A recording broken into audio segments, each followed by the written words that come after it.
All right, what is going on, everybody? How you doing? Welcome to another episode of Talking Buffalo, your weekday daily driver for Buffalo Sports Talk and more.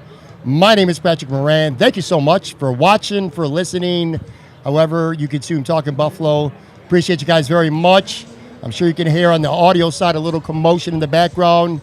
Video, if you're watching, we are live at Sonny Red's 1841 Abbott Road, just down the way from Highmark Stadium. And I am joined right now by two very special guests, a really good crowd, by the way, here live in the house. From Lockdown Bills, my guy Joe Marino.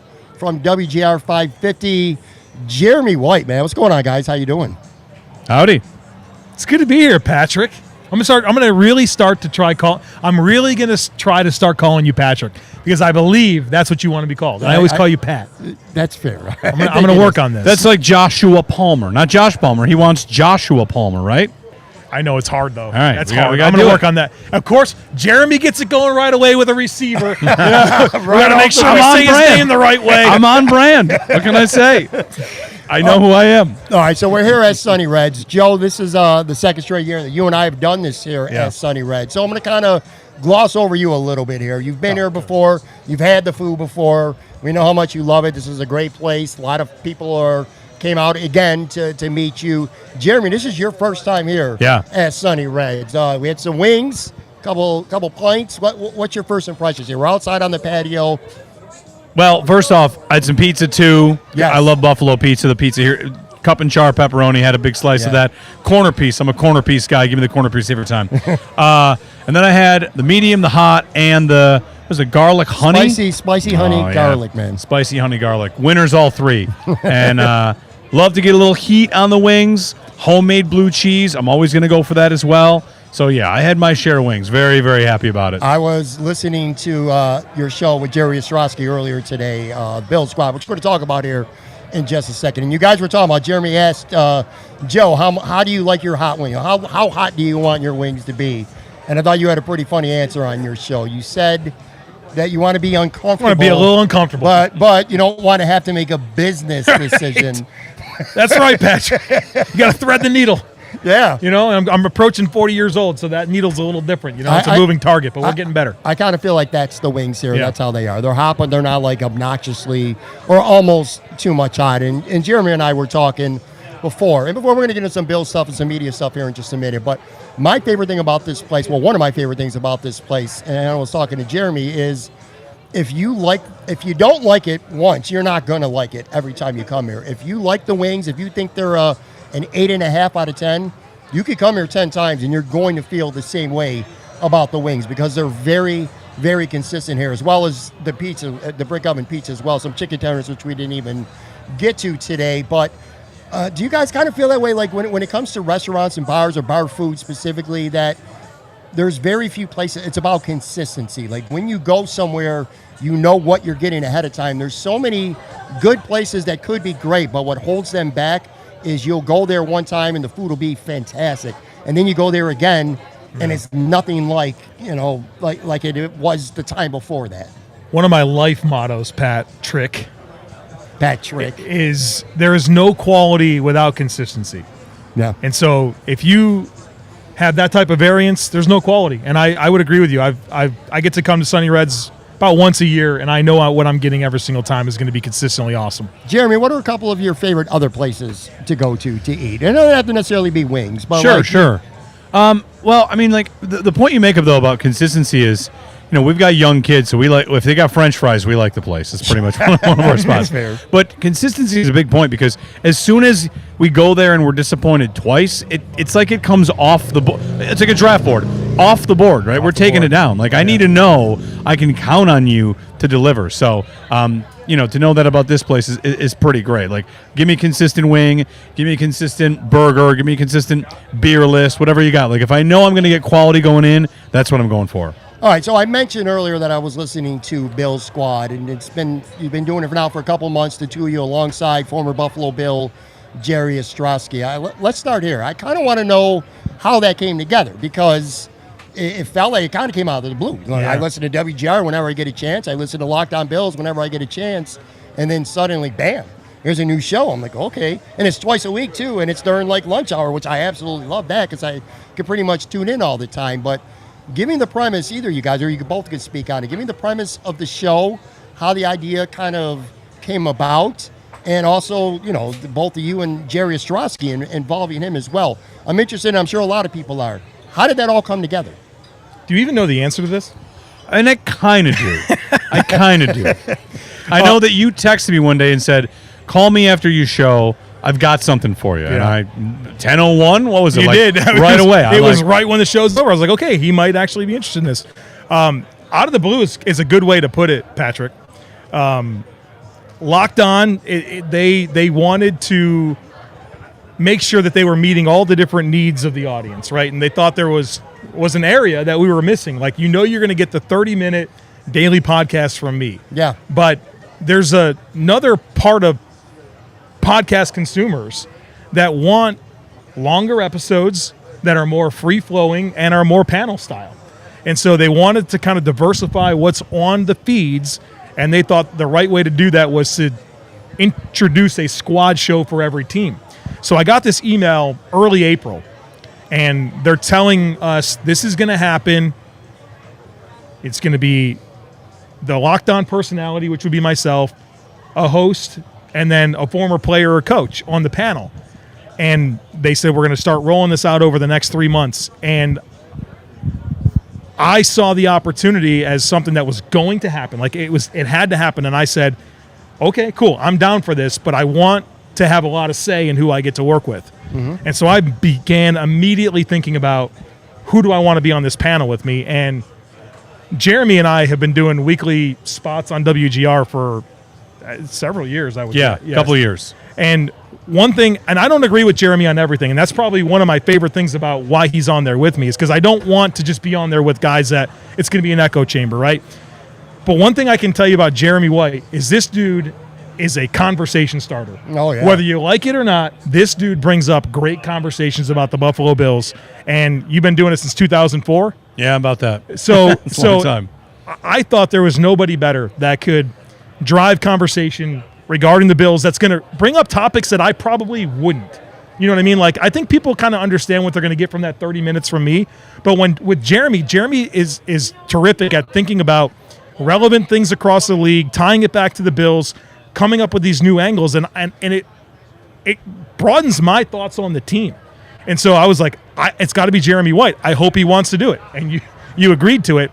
Then the other side of that was, who's the player going to be? And I thought to myself, I've spent a lot of time with Jerry Ostroski. We went to the Bills-Chiefs game, the regular season game after the 13 seconds fiasco, the Taron Johnson interception at the end. Had an amazing time with him, and we connected really well. And from that, we kept in touch through text. I'd done some guest stuff on his stuff as well, and I thought he'd be fabulous to work with. And so I said to Locked On, these are the guys I want to work with. And they interviewed both of them and said, yeah, we think it'd be great. And here we are. We started, was it draft week? Yeah. We started, and we're coming up on the season, and I think we're at a really good spot. The reception's been awesome. And don't get it wrong. Jeremy's the guy that drives the whole thing. This dude shows up prepared every single time. He's got great topics. He does all the publishing. He does all the graphics, and I think it's really diversified the feed. I've had a lot of fun, not only doing it, but also getting to know these guys. It's been a blast. And Jeremy, you talked about having Joe on your show weekly for weekly spots. Kind of feel like that was where the foundation of your relationship, talking on the air, to do something like this. But there's a big difference between having Joe on for a segment once a week and doing a show twice a week that goes almost a full hour, sometimes even a longer hour. Like, how long did it take? Or is it still kind of a process of getting that natural chemistry together between the two of you? Yeah, I think, first off, going back to when he came on WGR initially, it was just also kind of the same thing. Like, I'm listening to him most days driving in, and then after a while I thought, why don't I just see if he wants to be on the show? Mm-hmm. And would you want to do it once a week? Like, let's just do Wednesdays. And once he said yes, like, all right, lock it in. Like, this is great. Like, if I can help you get a bigger following and also learn, like, that's what it is for me. Like, when I get a guest, I want to learn stuff. I don't profess to know everything at all. There's a lot that I don't know, and I want to talk to people that I can learn from. And with Joe, that's huge for me. So the process of getting it started was, really honestly, I felt a little bit of, I don't want to mess up Joe's thing. Like the Locked On Bills channel, the thing he has built there is massive. And I know, and he knows, that when he announced me, there were plenty of people that might have been nervous, like, whoa, wait a minute. We might not, and they still might not like me, and that's okay. But really, like, it's something he built. So to be invited in to someone else's house is like, listen, I'm going to lay back for a while. And I even told him this, like, you know, I'll bring you plenty of takes when the time's right. But the first thing I got to do is just kind of, you know, move in, get comfy, not make a ton of noise. I'll get you ready. I'll run stuff. You know, when we get in the season, I'm sure I'll have much more takes, things like that. But I really had so much respect for what he had built. Like, in the Locked On Network, the Bills show is the top show.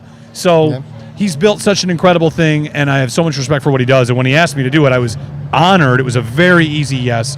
And I think the chemistry has come supernatural. And, like, now that we're getting into the training camp, like, now there's actually things to do. We had to fill May, June, July. And football people know it's not easy. Like, that's all right. You make it through that, you'll make it through anything. Talk about what Ostroski brings to the table, because I think it's important to have, when you can, the perspective from somebody who plays. And I'll give you an example. There's storytelling inside an episode that maybe you don't initially plan for. Like, again, I listened to your show today, and you guys were talking about, you mentioned Marv Levy's going to be turning 100 here on August 3rd. And Jerry played with him, and he had some Marv Levy stories. He was talking about some of his speeches and stuff like that in the locker room, you know, before the game. How important is it as these motorcycles are going off here as Sonny Red's in the parking lot? But having that player perspective to be able to draw from somebody who's been on the field, because I feel like that brings an element that's important to a three-person show like that. So the Marv thing is easy. Like, one of the things I like to do for any show that I'm on, you know, 5 days a week. It's important to me that people to know today is today. So what's today? Today is Marv Levy turns 100 in 4 days. So Marv is a story today, right? 100. So I told Jerry beforehand, like, hey, just heads up, I'm going to bring up Marv because he turns 100. He's being honored at the Hall just for being Marv and turning 100, and that's a really big thing. So I text Jerry, just have some Marv stuff ready if you want, because people love to hear about Marv. Steve Tasker talked with us on WGR today about Marv. So to me, that's easy. That's timely. It's today. It matters today. And, of course, Marv always matters to Bills fans. Yeah, and it's kind of what you were talking about planning, and with Jerry, like, knowing ahead of time that that's something that you're going to hit on. I forgot. I didn't know it was Marv Levy was turning 100 until I listened today. So that was kind of wild. Jeremy, let me ask you this now. So you've been at WGR since 2004, worked all those years with Howard, and I'm older, and I'm 54. So I remember those days quite well. It's not like I was a little kid, you know what I mean? And at the time, you were the younger one. You know, Howard was the mentor, and, you know, you were the student at that time. And kind of now things have kind of come full circle. You're on every morning with Joe, and I'm not going to call you old by any means. I'm old now. But you're the elder statesman. I'm as old as Howard was when he was the old guy, so I got to be the old guy. Right. Well, that's, you are old. If you want to look at it that way, but kind of you have some perspective on that from being the guy who learned a lot from Howard. Sure. And I'm sure, and I've talked to Joe plenty of times, he learns a lot from you now. You know what I mean? Talk about that kind of coming full circle on the radio. One thing about that I would say is, I mean, I started with Howard when I was 25. So that's when I started in the mornings. I'd worked at GR for a couple of years. And for a long time, I don't know if anybody thought I could kind of be the guy that's the main runner of the show, including myself. I didn't even know if I could do it. I kind of didn't know it until Howard actually did retire. And then it's just kind of like, well, start doing it. Okay. And I hope it's going okay. Like, I'm the kind of person that's, you know, I hope it's going okay. People seem to be still listening. But Howard was, you know, you couldn't ask for a better person to work with. I mean, he's such a nice person. Everyone respects Howard. Everyone knows how nice he is. You know, a mentor that I did learn a lot from, how to handle tough interviews, which we've had a couple of, how to handle those tough interviews, how to, you know, stand up for what you believe in, how to be fair, how to be pointed. You know, that kind of stuff matters. And, you know, it's not always a shouty show. Sometimes it is. Sometimes it has to be. And that's, you know, a lot of that was from Howard. Do you see, I don't want to phrase this in a corny way, but a little bit of, when you look at Joe, a little bit of yourself, just in the fact that, you know, he's younger and he's newer and he's starting out. And now you're the one, all the stuff you just said about Howard, Joe DiBiase might be on Talking Buffalo, God willing, 15 years from now and talking about what he learned from Jeremy White as he becomes that next person who passes it down to the one who comes after him. You know what I mean? It's funny. Like, I've talked to Joe about this as well. Like, someone is making it when you start to see they get haters and people mad at them, right? Like, and with Joe, what I think what I see is sometimes people reach out to me and say, like, oh, he's just the young guy. I'm like, yeah, I was too. Like, that's when you're the new guy, people are nervous. People like their habits. People like their comfort zone. They grow to like a person. When someone new comes in, whatever that can be, they can be a little bit short on that stuff. So whenever I see that coming at Joe, I think, like, you remind me of a young me, because I definitely saw a lot of that stuff. Yeah. Joe, let's go to you now with the podcast. Just talk about the progression, and Jeremy alluded to it, and I'll say this. In terms of Bill's podcast, without you having to say something, go look at the charts. That's all I'll say. If you want to go see where Bill's podcasts are charted, go take a look, because you will find Locked On Bills not near the top, at the top. Just going to throw that out there. I'll blow smoke for you. You don't have to do it, but just to kind of talk about the progression of getting to this point. Yeah. You know what I mean? It didn't happen overnight, that's for sure.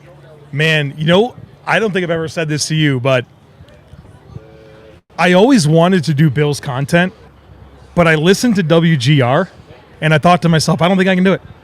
I don't think I can do it. I don't think that I would be well received by this fan base. I think I see things a little bit differently.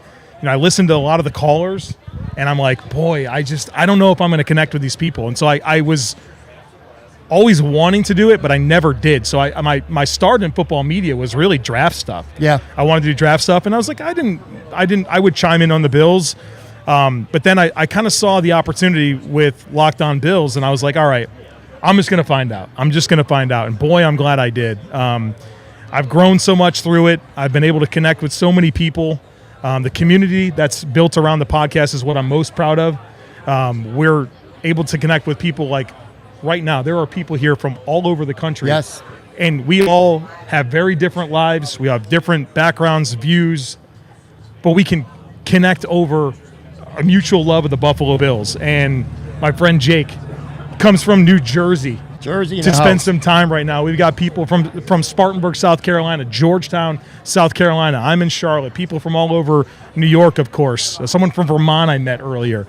And, we've got friends, shout out, Aaron from Wales, one of somebody who's become a close friend that I've actually never met, but like we talk about real life stuff because of the Buffalo Bills, and so the community piece of it has just been more than I ever imagined, and it's made it so much fun. And so I think we have a good podcast, and we're thankful that a lot of people listen to it. But the thing that I'm really starting to appreciate the most is just the connections and being able to unite with people. There's not a lot of things in the world that unite people, but sports do, and the Bills do unite people, and it's really cool to be at the center of that. And how important is, and this is for both of you, especially actually for Jeremy as well, because the video component is really taking Locked On Bills to another level. We go back, I know you when it was audio only. Yeah. You weren't thrilled, you didn't love doing the video at first. I remember that at the time. Yeah. But you understood that it's just so important. I turn that to Jeremy now with WGR, because honestly, I'm not when I'm in my car in my morning, I'm gonna listen to these guys on my drive to work or wherever I'm going. But if I'm not in my car, I don't always listen to the radio at home. However, now that you guys are on YouTube, which has been going on for a while now, I'm watching almost every single morning. You know what I mean? So it's been I don't know analytically, but I would assume it's been a big boost. Sure. There's no doubt that, especially when it comes to something going viral or being seen or heard by more people, that the video makes a difference. Like that big conversation with Brandon Beane, if it's just on the radio, it doesn't go to ESPN. It doesn't go to Yahoo Sports and Yahoo's TikTok and all that. So there's no doubt about that. The thing about it that's interesting for radio is I had someone email me telling me to smile more. And I'm just like, this is not actually a television show. This is a radio show you can see. And that means if you notice that when I talk, I look all over the room. I've been doing that for 20 years. So like the idea that I'm going to stop doing that, sure. People write, what are you looking at? Like, nothing. My brain's just working. That's just how it goes. But I have enjoyed it. because one thing that you never get with radio, you never actually know if people are listening unless they're calling in. And podcasts probably similarly, like you got to actually go back and check the numbers. Radio, we get the numbers once every 3 months. And the video allows us to see, there are 372 people watching right now. And these people have these comments live comments. Right now.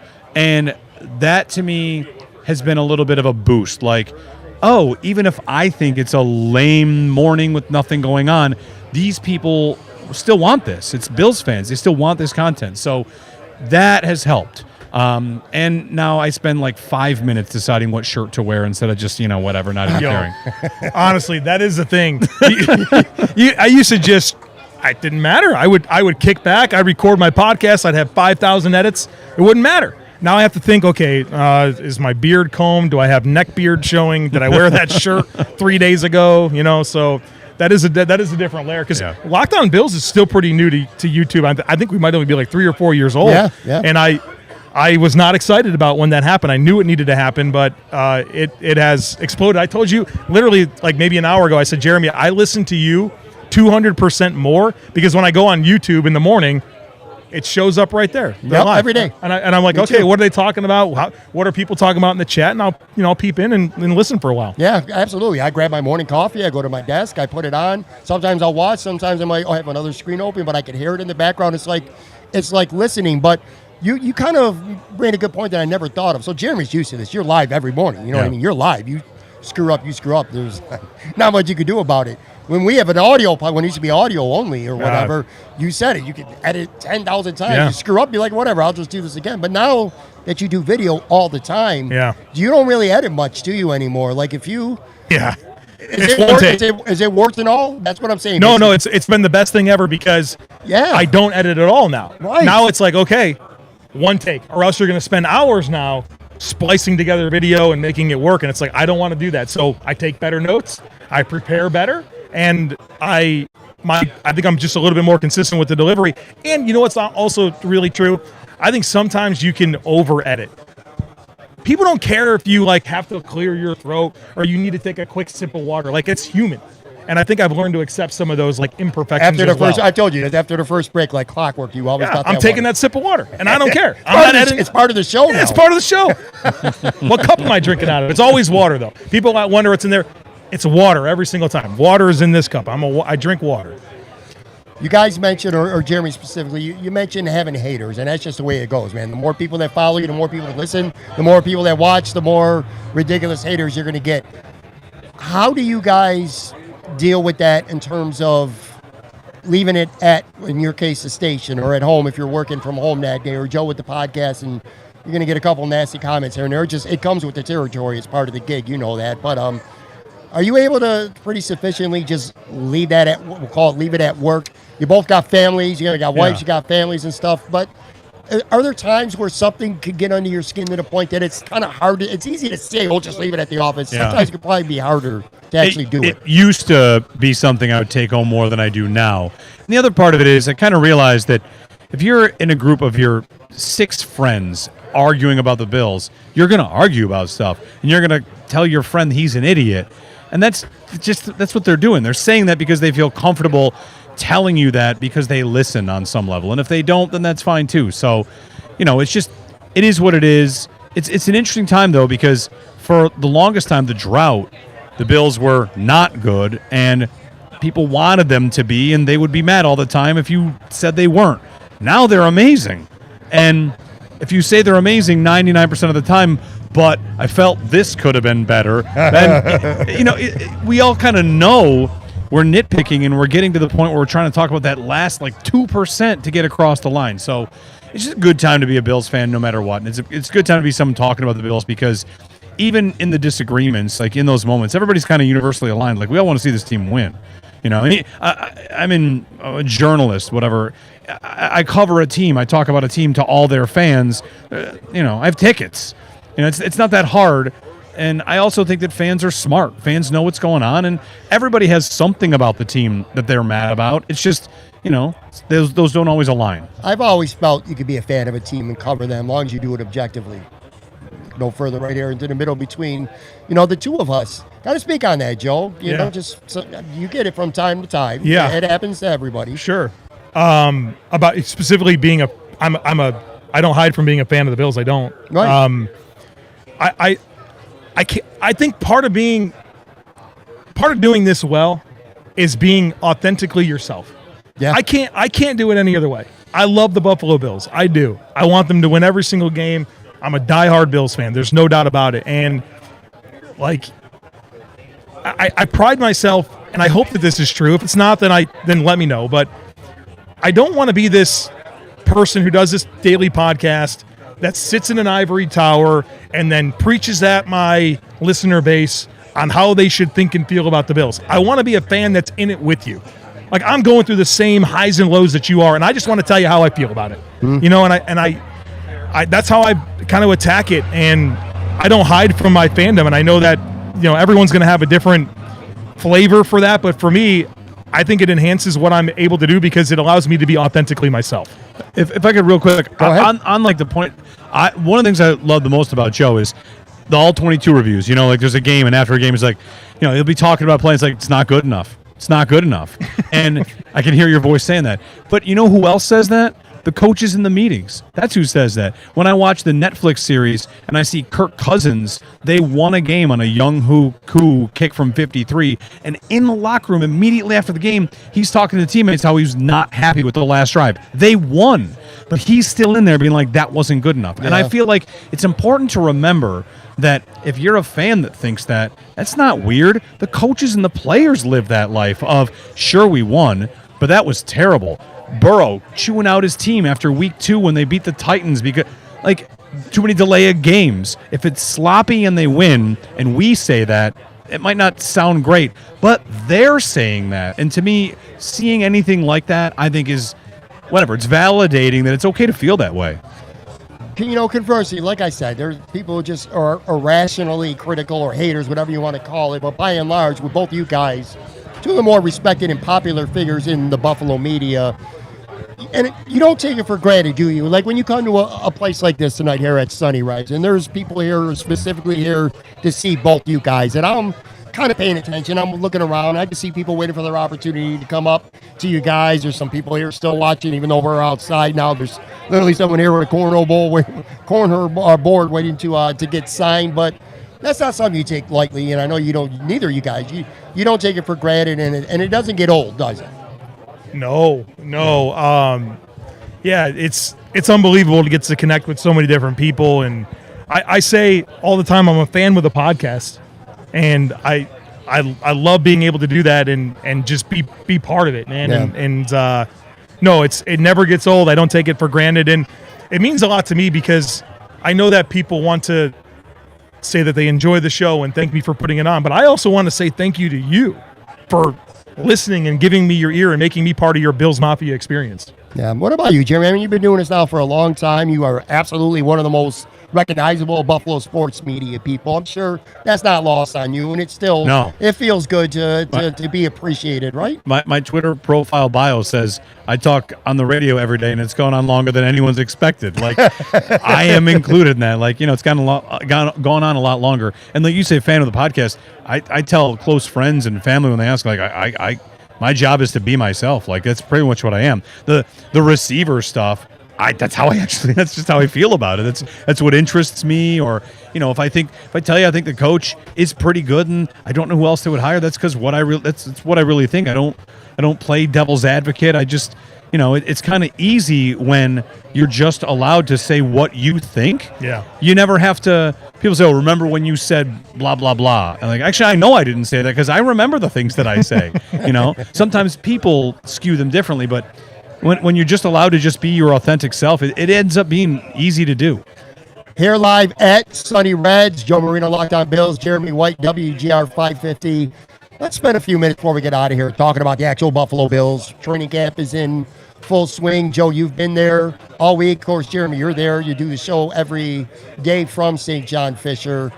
I kind of want to start with Trey White because I thought even before the Max Harrison injury, okay, which, by the way, I want to bring up something about that, but we'll save that for the end. But even before the Max Harrison injury, it certainly looked like Trey White was going to be the starter as it is. Now, who knows over the next few weeks of preseason? Well, now we do know because of the injury, but how important is Trey White being what he was 2 years ago as opposed to last year with the Rams and the Ravens? And what have you guys seen from him so far in camp that might give you either confidence or give you pause when it comes to Trey White? Well, I think Bobby Babbage said it best in that Trey White's on a mission. He really feels that way. And then Trey gave that very fiery press conference a couple weeks ago, and he's backed it up on the field. And I think Trey White can often be viewed as this like charismatic guy with a lot of personality and the Trey White Goalie Academy. But this is a dog, man. This is a dude that is an alpha that wants to be great, that doesn't want the end of his career to be the way it was trending, right? He wants to have some redemption here. And you can see a highly motivated football player, but most importantly, a football player that has his legs back. You know, a guy that's now multiple years removed from both an ACL and an Achilles.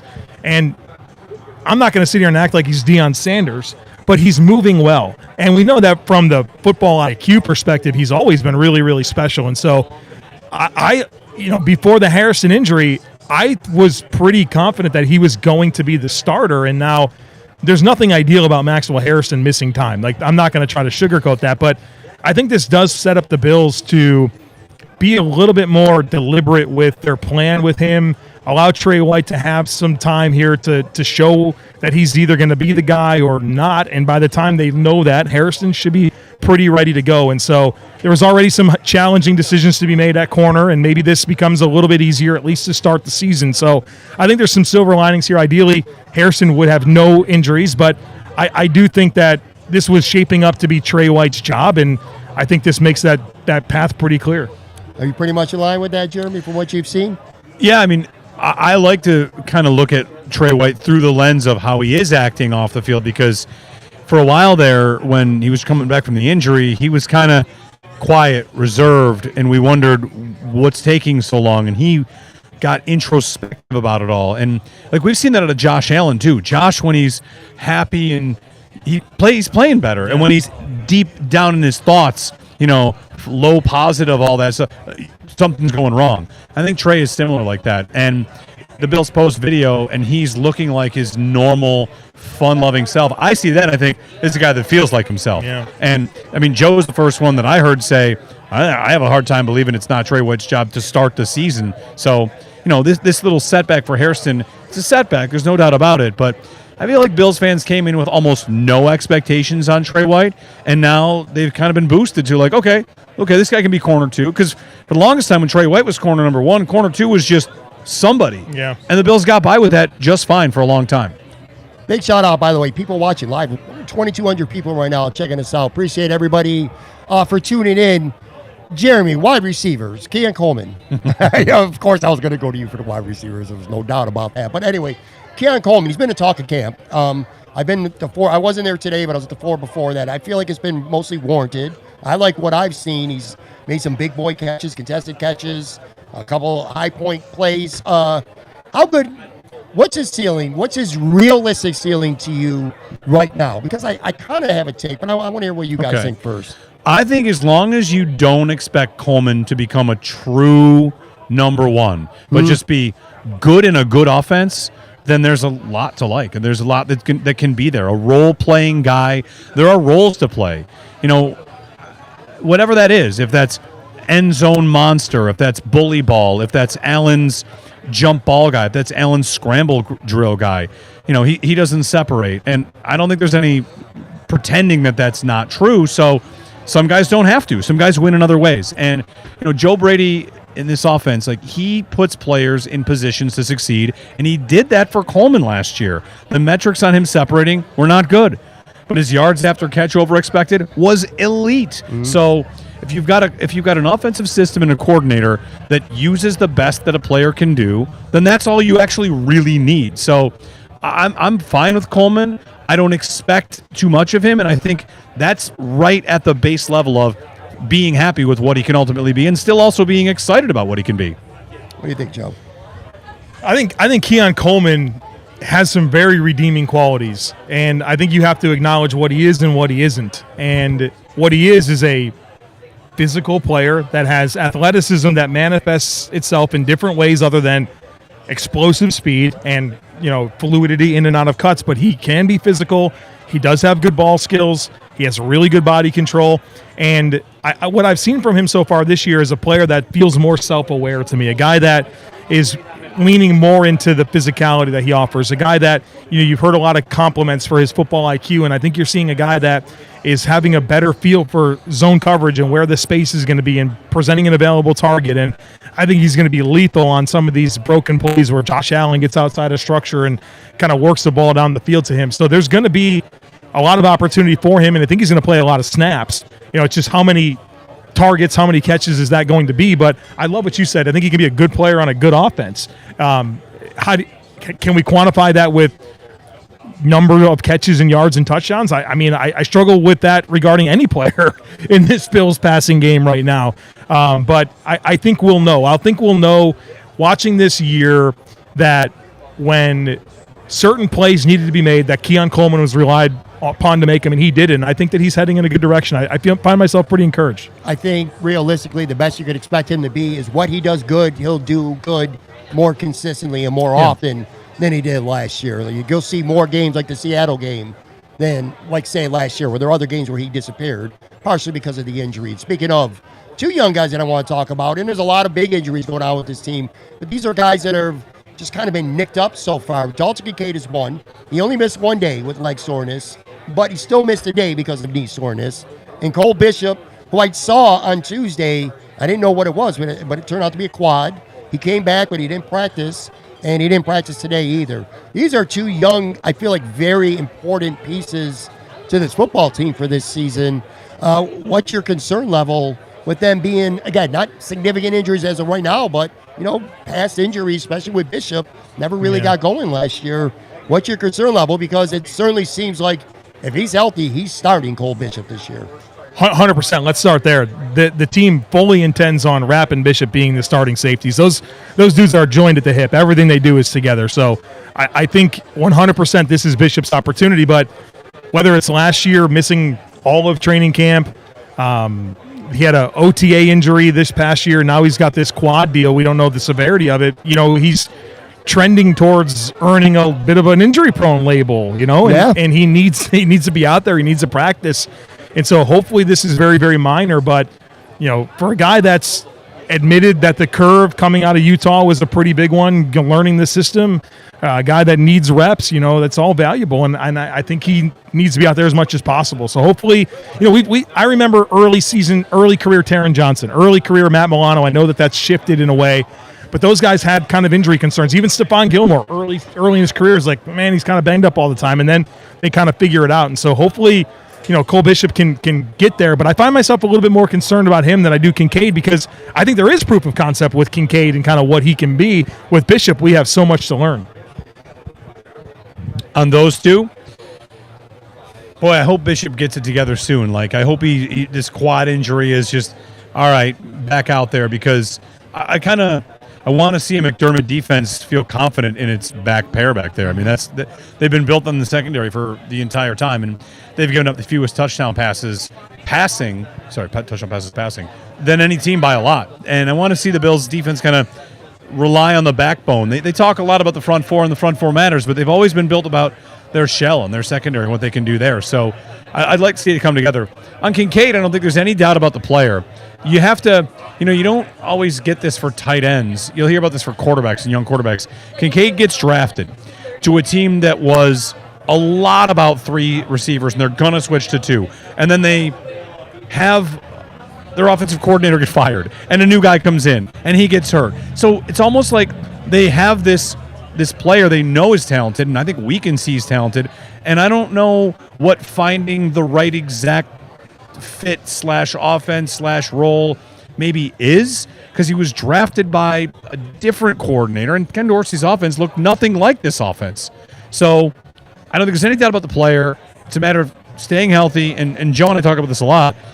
Chemistry with Allen. Just find that. Just get chemistry with Allen, and no matter who you are, you're probably in good shape. So they have to build that, because last year they didn't have that. I'm going to wind down here with you guys. Appreciate your time. It's during the week. Joe, it's already past your bedtime. Jeremy, you get up mad early every single day. Is there anything either going into camp or what you've seen with your own eyes so far about a week or so into camp that is not injury related that you're concerned about with this football team? Something that's not injury related, because I'm having a difficult time. Everything that I'm coming up with right now is injury related. The guys we talked about, is Spencer Brown's back going to hold up? That's starting to concern me, even though he did get activated today. So, of course, that's good news. But it feels like everything revolves around injuries. I'm trying to think, is there any concern you have that's got nothing to do with, like, an injury? I think concern might be a bit much, but the thing that I'm curious about right now is learning more about these young defensive linemen. Okay. TJ Sanders, Landon Jackson, Deion Walker, and I want to lump in Dwayne Carter into that as a third-round pick from 24. Again, concern's not the right word, but I'm very curious to see how they're progressing, what type of impact they can make, and then obviously that's kind of been the theme of this team is late in the season. It just doesn't feel like the D-line's doing what it needs to do, and there's been so much invested in these young players that I want to, as more practices unfold, as the preseason happens, I want to start feeling really good about the young nucleus of this defensive line and that it's not going to be a problem when the Bills face Patrick Mahomes this January. It's going to be a problem, I can tell you that right now. Yeah. Okay. Yeah, that numbers crunch from that group up there, like whether it's Dwayne Carter, Deion Walker, Landon Jackson, like who's going to show that they're worth it? I think it's tough in camp because everything good that happens in camp happens against the Bills, Yeah. So when I get 3 straight days of, these defensive backs are locking up these receivers, I think like, it doesn't sound so great. Yeah. Preseason games give us a little better look. Like, you want to see these young defensive tackles and young defensive linemen. All right, get them out there against the Giants. And if there's some flash plays, at least that's not against someone on the Bills. I know it's just preseason and it's tough to kind of pull stuff, but at least it's against someone else, and that feels like I can kind of count on that a little bit more. That's a great point. I never think about it that way. Like, Keon Coleman has had some really good reps at practice, and most of them have been against Dorian Strong. Yeah. And I've been noticing, I'm like, well, is Dorian Strong not as good as people are saying that he is? That's because Keon Coleman's playing good, so it comes at the expense of somebody, So that's actually a good point that I never even thought of that. To what Jeremy was saying there, last year I shot my shot with Josh Allen, and I was actually in Rochester. It was the last day that I was at practices, and I did my bold bet for every AFC team. And my bold bet was for the Bills that Josh Allen would win the NFL MVP. And I went back and I listened to that recently, and part of what I said is I'm out here watching Josh Allen have the best training camp of his career. And I feel like, his approach to the game without Stephon Diggs is going to unlock a new Josh Allen. And I'll spike the ball. I was right about that. But what was kind of lost in that analysis that recently hit me is that was ominous for what that Bills defense was. Yeah. Right? Like, Josh Allen was lighting it up every day. We're all so excited about Josh Allen. But we saw this pass defense struggle in ways that it never did. They couldn't get off the field on third down. And so that told the story of the Bills defense. And this year I feel like there's more back and forth. And my silver lining there is, well, maybe that tells a better story about the direction of where this defense is going, which obviously we needed to kind of turn around. Real quick, from me being at practice, has anyone stood out in terms of the return game? Like, we're a full week in now, and I have no earthly idea who's going to be the primary kick returner. I've seen Ty Johnson out there with Ray Davis. Yeah. Seen a little Codrington. Laviska Shenault, who's got enough to, he was hurt, but even now he's been back a few days, really not really doing much. No. I did see him, returning punts, but are we any closer to figuring out who that's going to be? And does it matter that much? Like, how much does it matter? Are we going to just together start banging the drum for Shakir to return punts? Are you in on that? I think so. Okay. Here's my gateway. I mentioned this today in the Bill Squad show. I got Travis Hunter playing both sides of the ball. I can't have a receiver just return a punt or two. Let's go. Yeah. I give him a couple snaps, and if Shakir's the best at it, and Joe brought up the point about how often they're going to go 2 tight ends and 2 receivers, if he's going to get a certain number of snaps taken away in the receiving game, then put him back in the punt return game. He's incredible after the catch. He's good with the ball in his hands. Like, I think I'm into that. I could see that. I could also see Ty Johnson and Ray Davis being the kick returners.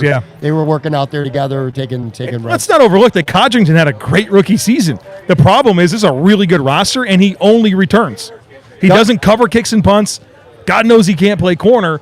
So it's a hard player. It's a hard sell for me to commit a roster spot there. Is the stock up at all for either Codrington or Hardy? Probably more so Codrington because of the Max Harrison injury. Now I know it's 3 weeks, but he might not be ready to play in 3 weeks. It might be 4 or 5 weeks. He might go on IR and miss the first 4 games to start the season, which probably means an extra DB who wouldn't otherwise make this roster probably does. I think it's good news for Jamarcus Ingram and Dane Jackson and Dorian Strong. Okay. I think I think one of those players was not going to make the team. And now I think there's a path for all 3. With Hardy and Codrington, you wish you can combine them. Can I get Hardy's athleticism with Codrington's decision-making and ball skills, with Hardy's cornerback ability? Can I just package that into one player? I think we'd have something, but unfortunately they don't. Individually, they're just not as interesting as they would be combined. Last question for you guys. So come this time next week on your respective daily shows on Bill's Squad, you guys are going to actually be talking about a preseason game coming up. This Giants game and the 2 after that, give me a player or 2 that you're really going to be locked on. Somebody that you're really interested in seeing how they look, because it might sway what you think their season is going to be like. Or maybe it's somebody you're unsure if they're going to make the team. But give me a guy or 2 that you think, for fans listening or watching, that's important to keep an eye on. I'll go Landon Jackson. Just because he's a 3rd-round pick, and, there were some things about him that people didn't like. He also was projected in the 1st round by some. So, I feel like he's had a quiet-ish camp. So just show me what he can do. Show me he understands the assignment against the Giants, whatever that is. So, Sanders, Jackson, those are probably the 2 biggest names for me. Okay. Yeah, I can definitely get into all of the defensive linemen. I'm definitely curious there. But the name that I've been hot on, it feels like, since last preseason is Tylen Grable. It was a 6th-round pick of the Bills out of UCF last year, and I thought he was so good in the preseason last year. I mean, the way that he was pass setting and using his hands, it was, you could see Deion's had his hands on him and really implemented a lot of those techniques. And he won the swing tackle job twice last year. Ryan Vandermark was the incumbent. He was inactive. Grable was the active player, and then Grable got hurt and he came back and won it again. And I think there's a pathway for him to be a starter next year. With we got some expiring contracts with David Edwards and Connor McGovern. I think there's a world where Tylen Grable could be your starting left guard. But I want to see this preseason, because hopefully we don't see him play at all in the regular season. So this will be like a big evaluation opportunity for me to know if I'm really going to go hard on that train. But that's the guy I'm really curious about. I think he's going to play a little bit of guard and tackle, and I want to see where he's at. Train, huh? You said train? You're saying? Yeah. Said the train. Offensive lineman train? Is that your thing? I got to balance you out a little bit. I got that trademarked, man. I got a shirt and everything. Yeah. Next thing you know, I'm going to have the O-line big board behind me. Yeah, we know where this goes. All right, guys. Good stuff, man. That's going to do it for the show as well. Big thank you, of course, Joe Marino, Locked On Bills, Jeremy White, WGR 50. Check out their shows. Check out Bill Squad, too, Mondays and Thursdays, along with Jerry Ostroski. Got to throw him some love as well. Big shout-out, Sonny Reds. Great host. Yes. Appreciate you guys having us out here. Appreciate everyone watching. Again, 2,500 people on the live side. Big thanks to you guys. Appreciate you, man. Talk to you guys later.